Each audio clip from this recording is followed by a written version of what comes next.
नमस्कार। राष्ट्रबोध से मैं पवन केसवानी।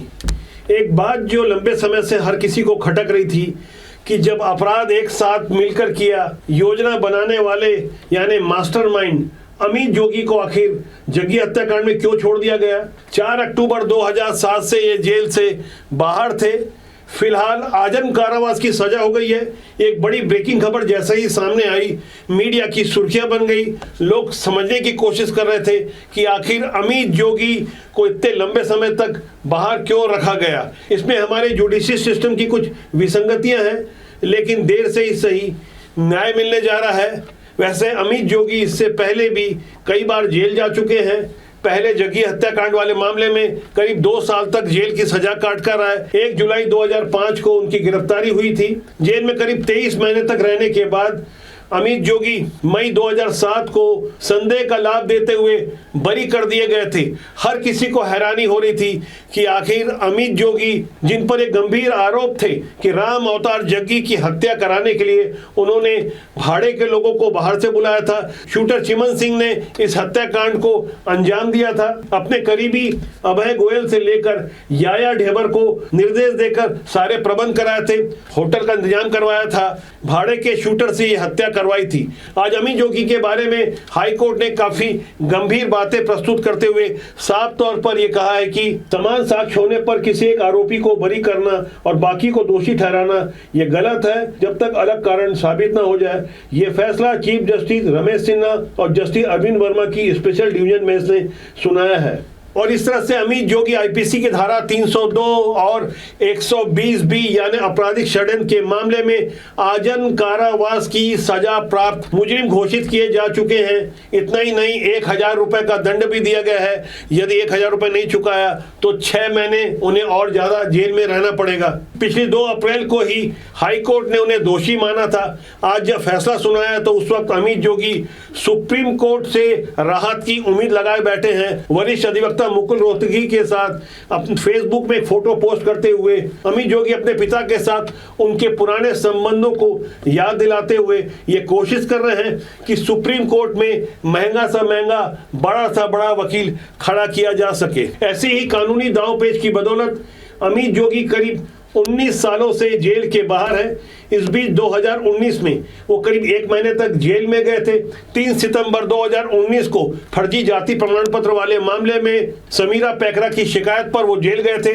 4 अक्टूबर 2019 को जेल से बाहर आ गए। हाई कोर्ट से उन्हें जमानत मिली थी। अमित जोगी को लगा कि जब इतने अपराध से जुड़ ही गए हैं तो क्यों ना थोड़ी कानून की पढ़ाई कर लें। अक्सर वो इस बात को याद दिलाते हैं कि मैं एक वकील हूँ, जबकि अमित जोगी शुरू से कई अपराधों से जुड़े रहे हैं। उनका जन्म अमेरिका में हुआ था, लेकिन 2013 के विधानसभा चुनाव लड़ने के लिए ये जानते समझते हुए उन्होंने ये जानकारी छुपा दी, धोखा दिया।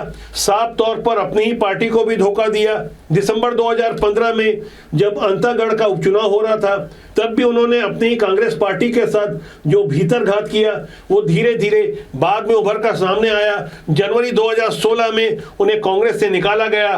तब उनके पिता अजीत जोगी ने जून 2016 में उनके साथ पार्टी छोड़ते हुए अपनी एक अलग पार्टी बना ली। कुल मिलाकर अमित जोगी का राजनीतिक या सामाजिक इतिहास आपराधिक पृष्ठभूमि से जुड़ा रहा है। जब उनके पिता मुख्यमंत्री बने थे तब वो महज 23 साल के थे। उनके आतंक को आज तक छत्तीसगढ़ नहीं भूला है। प्राइम लोकेशन की कोई भी जमीन उन्हें पसंद आ जाए तो अपने साथी बालकृष्ण अग्रवाल के साथ मिलकर वो हर हाल में उन प्रॉपर्टी को हथिया लेना चाहते थे। केबल के धंधे में उतरे, ढेर सारे स्टिंग ऑपरेशन किए। भारतीय जनता पार्टी के 13 विधायकों को कांग्रेस में मिलाया और इस तरह से अमित जोगी को ये स्टिंग ऑपरेशन का खेल खूब पसंद आ गया।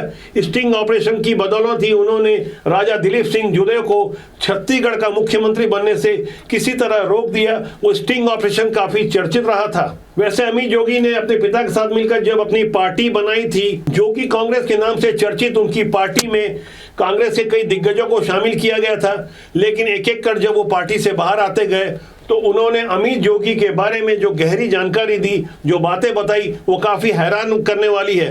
अमित जोगी खुद को जैसा प्रस्तुत करते हैं वैसे वो है नहीं। कई बार ऐसा लगता है कि वो शायद किसी नशे की अवस्था में है, वो बेहद असामान्य गतिविधि से जुड़े रहते हैं। ऐसा लगता है कि अपराध उनकी फितरत में रहता है।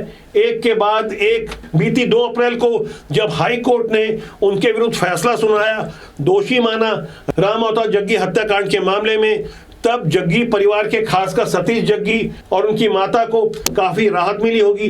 काफी लंबी कानूनी लड़ाई लड़ी, काफी दबाव झेला, काफी सारे पैसे भी खर्च किए होंगे और एक विशाल धैर्य इन्होंने दिखाया। भारत की न्याय व्यवस्था पर को यकीन था, लेकिन इतना लंबा न्याय यदि किसी को मिले तो क्या उम्मीद की जाए, क्या वास्तव में ये न्याय है? देर से ही सही, जो कुछ हुआ आज की तारीख में सबके सामने है। अमित जोगी को हाईकोर्ट से आजीवन कारावास की सजा मिली है। 31 लोग इसमें दोषी पाए गए थे। बुल्टू पाठक और सुरेंद्र सिंह सरकारी गवाह बन गए, इसलिए उन्हें लाभ मिला। लेकिन अमित जोगी को छोड़कर बाकी 28 लोग जब जेल में हैं, तभी तो हाईकोर्ट को ये कहना पड़ा, समान साक्ष्य होने पर किसी एक को छोड़ देना और बाकी को जेल में डाल देना, सजा दे देना, ये न्याय संगत नहीं है। लेकिन आप सोचिए, हमारी न्याय व्यवस्था के कारण ऐसा हो रहा था, लेकिन बदले हुए हालात में अब उम्मीद करना चाहिए कि देर से मिला हुआ ये न्याय हो रहा है। भले ही न्याय की मात्रा थोड़ी कम महसूस हो रही हो, लेकिन फिर भी अमित जोगी को मिलने जा रही सजा के कारण हमारी न्याय व्यवस्था के प्रति और ज्यादा सम्मान के भाव रखेंगे। आपकी क्या राय इस बारे में कमेंट कीजिएगा। राजपूत आपका अपना जनमंच है, जिसका सूत्र वाक्य है राष्ट्रीय सर्वोपरि। नमस्कार।